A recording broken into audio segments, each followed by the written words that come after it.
So this is our final video of this series, and it's going to be on the lower back. If you haven't already taken a look at the other videos, I would encourage you to do it. I will link them down below in the description. The lower back has a lot to do with what the hips do. And the hips have a lot to say over what goes on at the feet and vice versa. And so you can go through that cliched saying that everything is connected because, well, it kind of is. And so if there is something going on from a movement perspective, then it can alter things up the chain, whether it be something foot related affecting the knee, something hip related, therefore affecting the lower back. And this is not to say that there isn't something going on at your actual lower back, because there could be. But for the majority of the athletes that I do see, it's almost always something related to their movement or the lack of awareness in terms of their movement. And so if you go about the process of cleaning that up, you can then see the cascading benefits of sort of reducing some of the pressure or stress that we're placing on the lower back. So if you've seen the hip video, you would know that I talk a lot about how can you differentiate hip motion from lower back.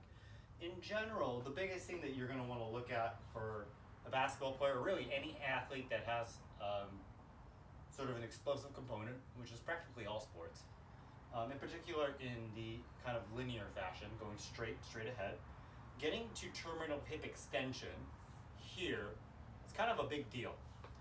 Whether you're sprinting, jumping, even planting to cut, right? A lot of that is going to come from the hips.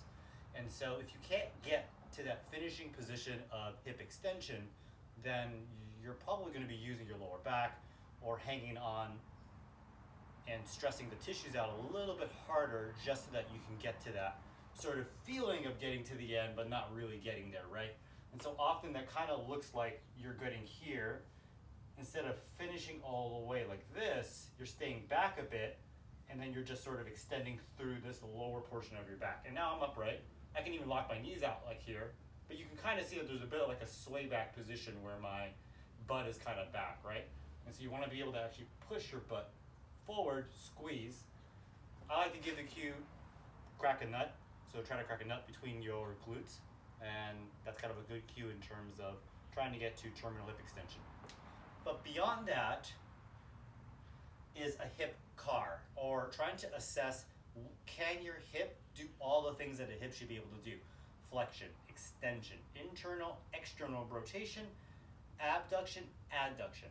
And so you're looking at all these things because these are things that a hip should be able to do. And so if I come right up against my rack right here, because we're trying to assess the hip, not assess your balance. So if we hold on right here, we're going to go up into hip flexion. How high can you go?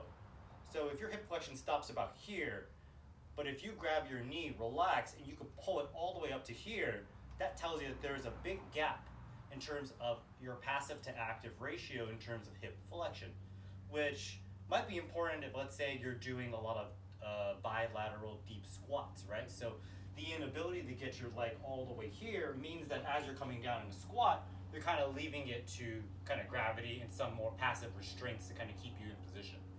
And so the next position after that would be abduction, or opening the leg out, right? And so the thing here that you want to see is, can I maintain the height of my knee as I come out into abduction, right? From there, you're going to try to internally rotate. This might be challenging for some people. You may actually get like a pinching sensation, which tells us that there is a joint capsule restriction. From there, we're going to go into hip extension. So as you come around from here, you're going to draw the leg back down, almost like you're drawing the legs or bringing them back into alignment with each other. You should be able to kind of give your butt a little squeeze. From there, relax, go back into this internally rotated, abducted position. I like to say it's like a dog peeing on a treat. Out here, I know it's kind of crude, but it kind of illustrates the point for almost everybody. From there, staying in this position, you should be able to then externally rotate and then draw the leg back into flexion. And that is a full hip car. And so a lot of times when you cannot get into certain positions, you're gonna start looking for help in other areas, right? So going back to hip flexion, right? Because I've talked a lot about hip extension already. So we talk about hip flexion, and we're bringing the leg up to here. If I can only actively control to here, and maybe I get kind of like a cramp or a little bit of a pinching sensation, but I can pull my leg all the way up to here. If you're missing, let's say 20 to 25 degrees there, right? As I'm coming down into this position, if I need gravity to do its job, you're also likely, because you can't control, let's say from here to here, a lot of times that is also the result of sort of this rapid kind of tucking under that a lot of people try to avoid, or you kind of chalk it up to hamstring tightness.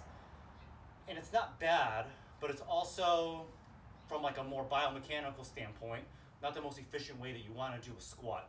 And therefore, if you're looking at kind of the whole picture of an athlete, or say their hips and their back, right? If I can't control beyond here, my lower back is going to have to do more work to accommodate for that lack of control. And that can be seen throughout the entire hip car. But I won't go into that today. So let's say you've assessed your hip car, and you could do hip flexion to about here. Fantastic. What I like to give a lot of my athletes is I would have them sit in sort of a position that mimics that squat or that hip flexion, that terminal position.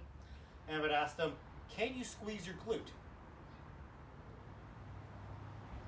And I know you can't tell from the video, but I am squeezing both glutes from this hip flex position. And the reason that's very important is that a lot of times the assessment occurs with your leg in the terminal position or already at the end, right? And so if you think about the glute muscle itself, right? And the glute performs this action, right? Into hip extension, right? Drawing the leg back, squeezing the glute. If I bring the leg forward, it is putting that muscle on stretch. So it's gonna have a much harder job, or it's gonna be much harder for the glute to actually contract from that position than it would be when it's already almost completely shortened from this position back here, right? Because think of it, if I have to squeeze my glute from here, don't I have much more to travel in terms of the motion than if I started from here and all I had to do was squeeze, right? And so that is to just illustrate the point that your muscle in general has a resting length tension, and that the muscle has a particular length and it is strongest in the middle. At the ends, whether it is fully stretched or fully extended, it's going to be sort of the weakest in terms of its contractile properties. And I know you may be thinking that if I draw my leg back and I squeeze my glute, I can squeeze it pretty hard. And that's not necessarily what I mean, right? I guess to kind of illustrate that point is in another way. If you did a bicep curl, you would be really strong from this midpoint here. But if I brought you up to here and I took an EMG from here to here and kind of measured the muscle reading output, it wouldn't be very high, nor would it be very high down all the way down here.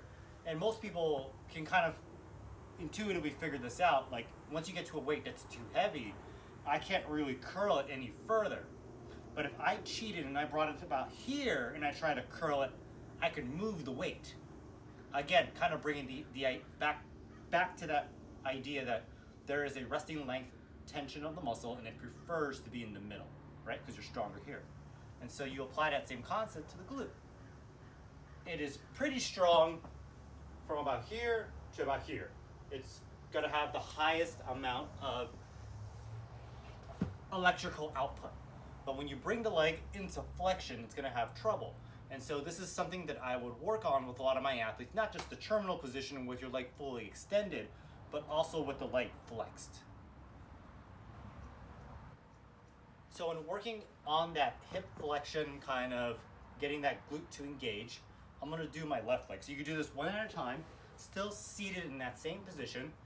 You're going to get nice and tall. You may maybe want to hinge over just a bit. And then from there, we're going to just breathe diaphragmatically, and we're going to wait here for about 1 minute to 2 minutes. From there, we're going to place both hands on top of the knee. And what I want you to do slowly start pushing and driving that leg straight down into the floor, so that if the floor wasn't here, you would strain your leg through the floor. Right? So you're gonna push down so you're feeling your quad. And what I want you to really focus on isn't so much the quadricep muscle, but trying to actually get the glute to engage, right? You should be feeling a little bit of contraction. In fact, if you want at this point, you can actually put your hand on your glute and try to feel it actually contract. So if you don't feel it actually moving, then that's something we gotta work on. And what you could do is actually maybe elevate the box a bit, maybe put like a few books or something to kind of get you a little bit higher, make it a little bit easier. Because again, going off of sort of the last part I discussed where about length, tension, relationships of the muscle, this is more flex. But if I elevated myself to about here, right, my leg is no longer in this deep position, rather it's a little bit more shallow. So it makes it a little bit easier. So that's how that works. So once again, we'll put, let's say, this hand here, another hand on the glute, and I want you to start driving through the floor, sort of ramping your way up to your top end isometric contraction. Again, trying to feel the glute contracting as well. Hold that top end contraction, squeezing the glute muscles, the quadricep, driving through the ground. Hold. So we'll hold that top end for 10 seconds.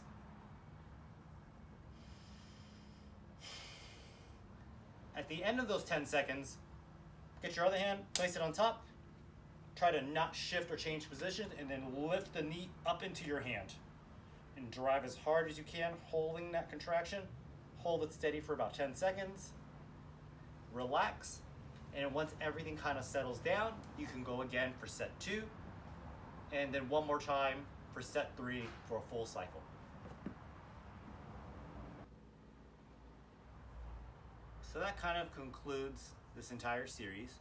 And I hope you picked up a trick or two to kind of go about trying to start improving your movement awareness and efficiency, and giving you a little bit of direction in terms of how to train, and then how to kind of get yourself a little more durable so that you can get back to doing the things that you enjoy, which this whole series is about basketball, so getting it back out on the basketball court. And should you have any questions, feel free to drop them in the comments. If you are interested in maybe having yourself assessed digitally, you can sign up at my website for an online consultation. I will put the link down in the description as well, along with the links to the other previous videos and the assessment part. And I hope that this was enjoyable and that you got something to take away from this. So until next time, take care.